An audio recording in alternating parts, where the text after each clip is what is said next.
supporting this month-long event. As I hope I'll explain over the next few minutes, it's really important to support us in DEFRA in policy making at a time of significant change in environmental policy, that we need your help, and we look forward to the outputs of this programme to really help and inform our work. This is a time of significant change and opportunity in all aspects of government, and in particular the environment, food and farming sectors, for all manner of reasons. Obviously we have EU exit coming over the next few months. We have the potential to be hosting COP26 next year jointly with Italy.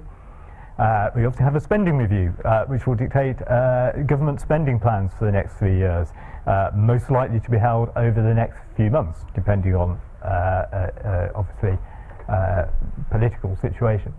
I'll come to the 25-year plan shortly, but a whole host of policies, bills, strategies that have been launched and completed over the last 2 years or so. The Agriculture Bill, the Clean Air Strategy, Fisheries Bill, Waste and Resources Strategy published earlier this year, and launched a couple of weeks ago was the start of the production of the National Food Strategy led by Henry Dimbleby. So just before I go a little bit more into detail about the 25-year plan, just a few words about DEFRA and the DEFRA Group. When I refer to the DEFRA Group, we're referring to 33 different agencies and public bodies. About 8 or 9 of those have very significant scientific capability. Organisations like the Environment Agency, Natural England, CFAS, the Centre for Environment, Fisheries and Agricultural Science, AFA, the Animal Plant Health Agency, JNCC, and so on and so forth. So we have a huge amount of scientific capability, scientific expertise. About 5,500 scientists work across the DEFRA Group. We have a substantial capability. That is the CFAS research vessel, CFAS Endeavour. We have experts in diseases, pests and diseases, who carry out a lot of inspection work. We also have huge resources as far as genetic collections, such as those at Kew. For those who slightly murky picture, potatoes, genetic diversity in potatoes is that particular example. And of course expertise in flooding, flood prediction, flood engineering, flood defence engineering, and so on and so forth. And this is a really unique collection of bodies. Firstly, because of the breadth of organisations, from agriculture to forestry to environment to food, etc. Really almost globally unique, I suspect, bringing them together. But also in the breadth of activity, from fairly fundamental research carried out at our laboratory agencies, all the way through to policy making, regulation, inspections, and operational activity. So bringing that group together is a really interesting, it's a fascinating place to work, of course, but a really, really incredible tool to help get environmental policy, environmental regulation right. But of course, to get all has to be underpinned by high quality science, and that's why we need you and your support. So I'll just say a few words in the next few slides about the 25-year environment plan. This was launched January last year, so it's 18 months old or so, launched by the Prime Minister.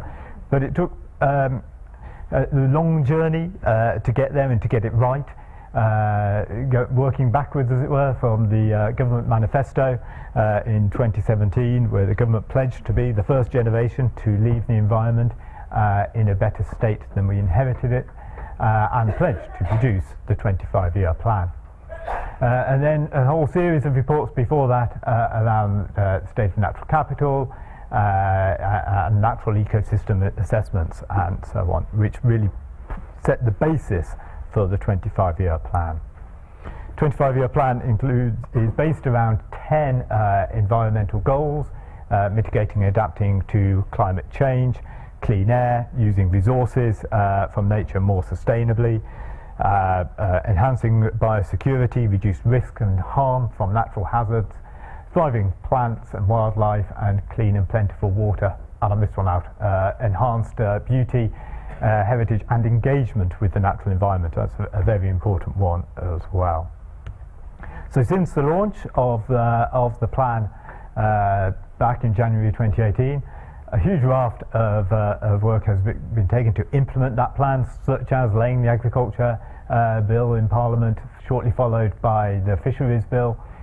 We hosted, I've lost it, we hosted the illegal wildlife conference, I'm sure that's there somewhere, with the Ivory Bill, received royal assent at the end of last year, and then at the beginning of this year we published the Clean Air Strategy, and most recently in May this year we produced the first annual report, progress report on the 25-year plan, and we set out the indicator framework for the 25-year plan as well. And I'll just spend a few moments on those indicators.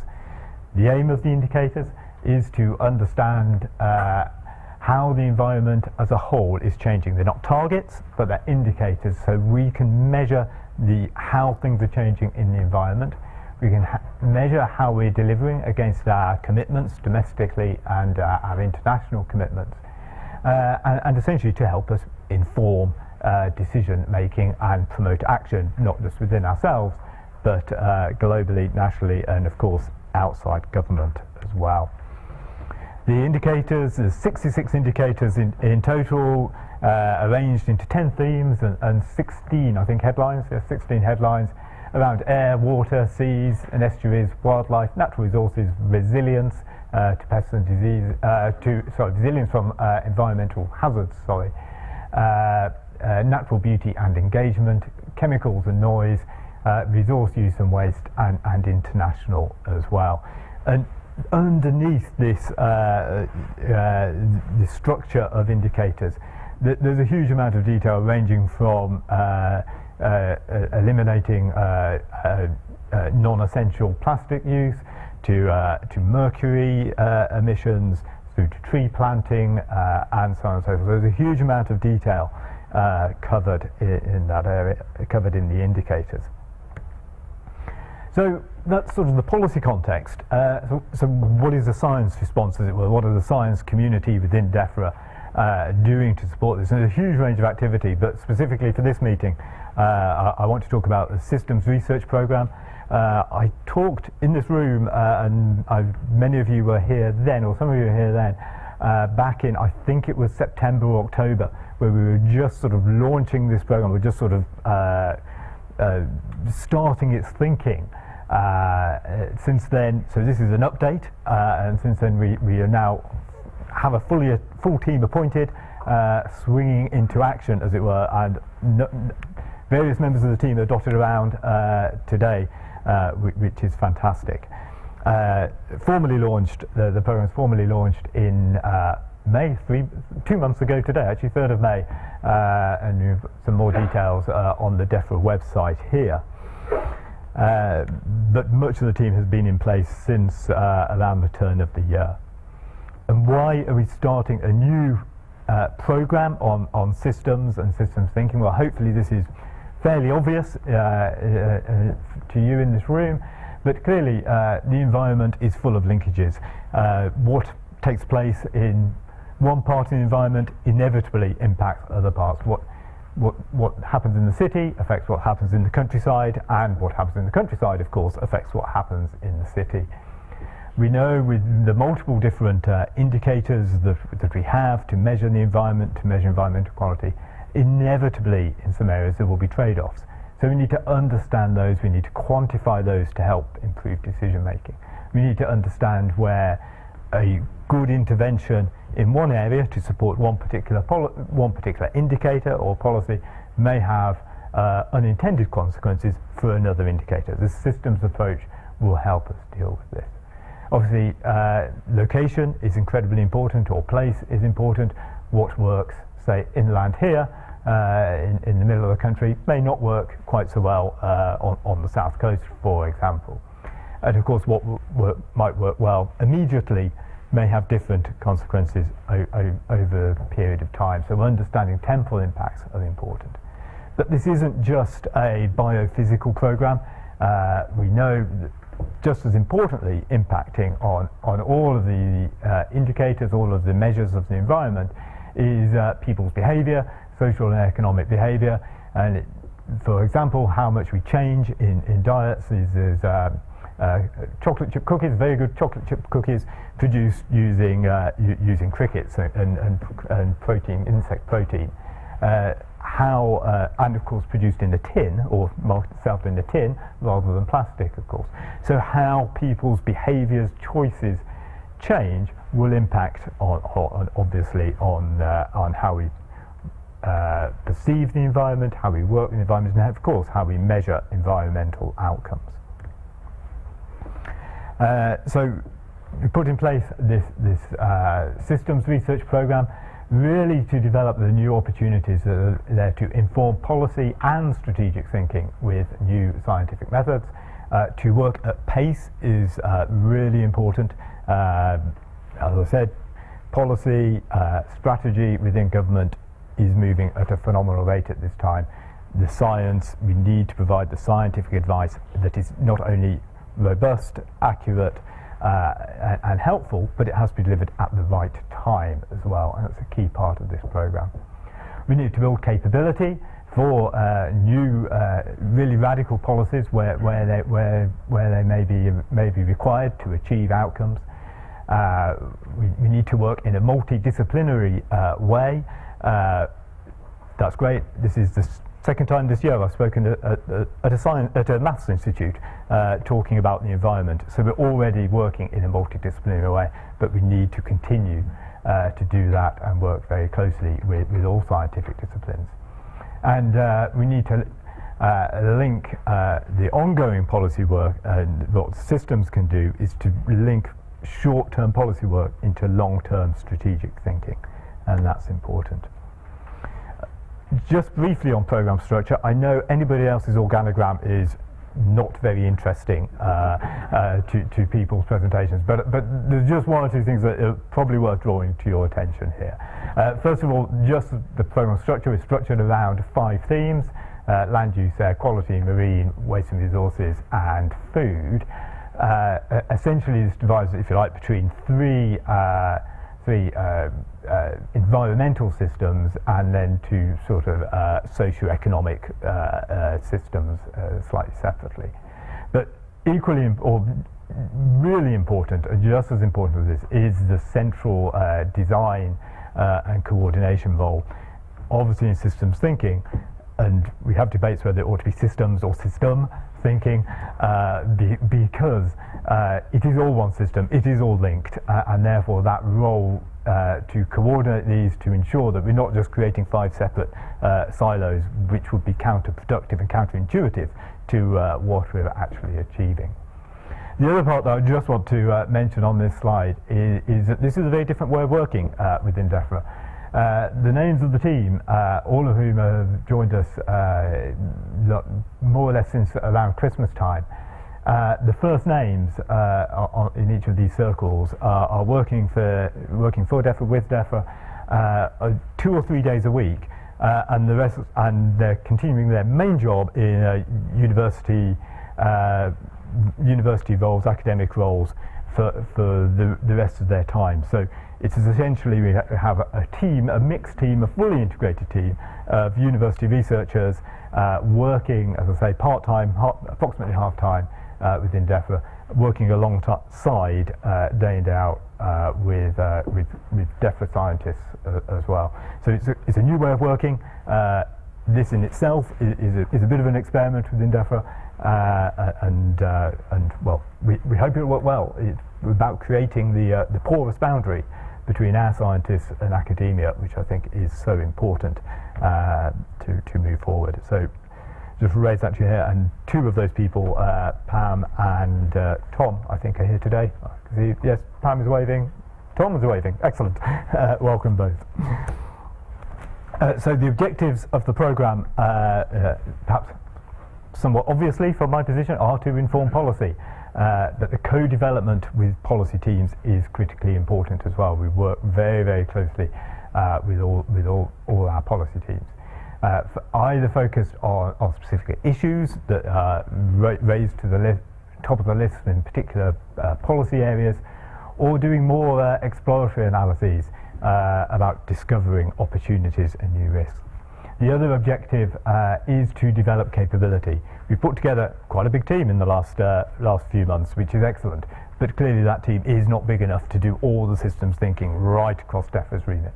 So it's really important that we develop organisational learning toolkits and increase the skills and capacity within the DEFRA community and outside, amidst our advisors and our academic community we work with, to support more thinking around that. And as I say, the third objective, not here, is essentially to trial a new way of working between academia and government scientists as well.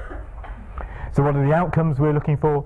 Well, obviously policy design, implementation and evaluation, taking into account the complex interactions that are inevitable in the environment, taking into account the multiple pressures and multiple interventions that government can make, that society makes in relation to the environment. Another outcome is systems thinking becoming mainstream, changing the way we think about DEFRA. So one policy, one outcome sort of approach being replaced by thinking about the whole system and how systems interact much better. And DEFRA having basically a higher quality evidence to inform its decision making in the complex environment space. So that's sort of all fairly high level, and try and just get down to a little bit about where we are now with the programme and some of the challenges we're facing to define how we move forward. And really there are three approaches to any issue that we can take, and we will take all three, but it's trying to which one at the right opportunity, as it were. So we can start systems thinking by thinking about the outcome we wish to achieve, be that one of the 25-year plan indicators, greenhouse gas inventories, or whatever, taking the outcome we want to achieve, and then doing a system mapping process that will help us see that. Secondly, we could look at external driver and pressure and use a mapping process to see how pressures such as population growth or emerging diseases and climate change will affect a particular environment or system. Or thirdly, we can look at the impact of an intervention, a policy intervention, most likely, and how do we know and how can we map the impact of that intervention on the environmental system. So there's various different ways we can start from before we even start using any systems approaches to address an issue. And some of the examples of the systems approach we may be using. Tom sitting back has been doing a lot of thinking. Tom Oliver, who is leading the central core, if you like, how looking at the many different approaches we could use, a mix of analytical and participatory approaches. I won't read them out to keep to time, but there's a whole range of ways we can tackle this. And again, really appreciate your work over the next month to help us think some of these things through, help us think about some of the best methods to tackle some of our challenges. And again, just very briefly, some of the potential areas largely covered already in a sense of where we might prioritise, but a mix of, if you like, major societal and environmental issues alongside meeting policy objectives. And what might this mean in the area of landscape decision making? To conclude, some of the areas we may focus on are things like looking at the drivers of change, looking at the targets we've already mentioned, such as the 25-year plan targets, looking at the importance of space place and spatial variation in how land use changes environmental, socio-economic factors and trade-offs and how they differ in different places. Mentioned on the previous slide, policy interventions, what works, when and how, and again, social political aspects are just as important. So we need these approaches to improve policy making, to ensure policy uses the modelling of all aspects of social, economic and biophysical aspects of land and marine and water management to help us understand the linkages, help us avoid unintended consequences, and so on and so forth. And of course, all the time, as you won't be surprised somebody in my position to say, the link between policy and policy design and the systems work and the scientists is absolutely essential to put the thinking, the scientific thinking, the systems thinking to use in policy making. Thank you very much.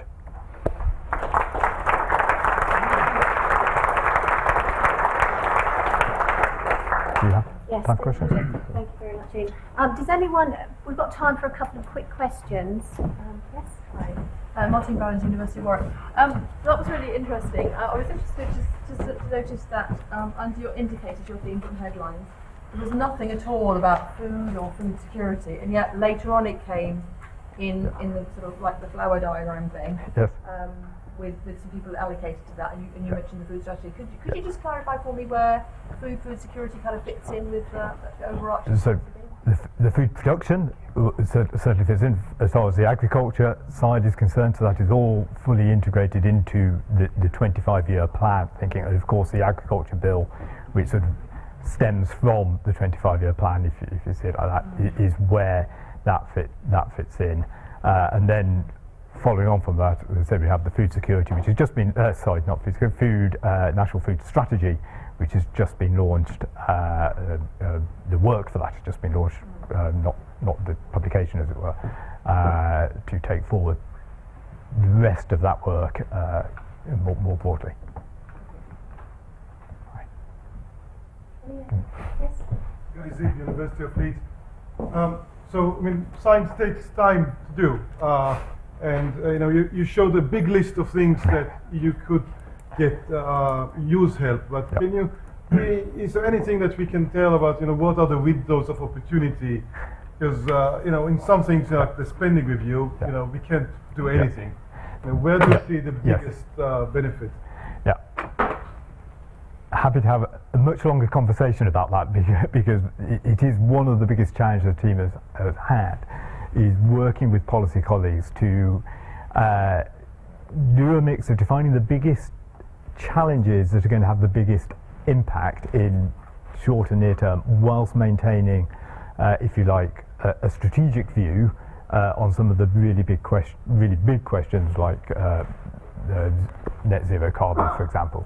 So we have to have a balance between the immediate policy work that is going to have a direct advice to a policymaker in the next week or so versus some of the big strategic questions.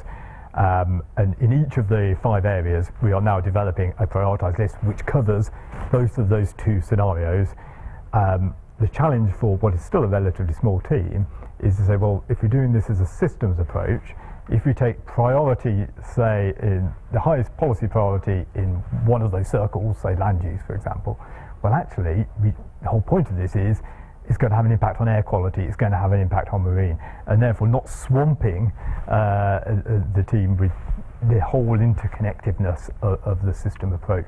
So it's finding the balance between that and finding the boundaries around each of those issues is our next big challenge, I think. But happy to have further discussions on specific details in each of those areas.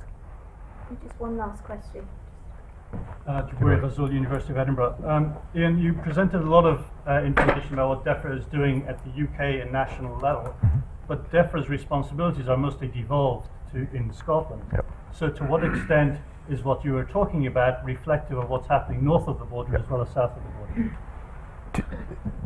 Two slightly different answers to that, if I may. First of all, scientifically, first of all, the DEFRA research budget covers England and Wales, just to become that, and actually in animal and plant health it is a Great Britain budget.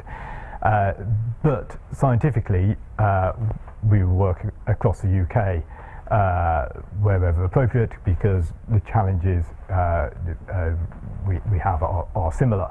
Obviously, the policy context in those may be different depending on, obviously, some, as you say, some and much of environmental policy is devolved, and that is, of course, up to the devolved governments to manage that. But scientifically, we look to join up because it makes sense to do so.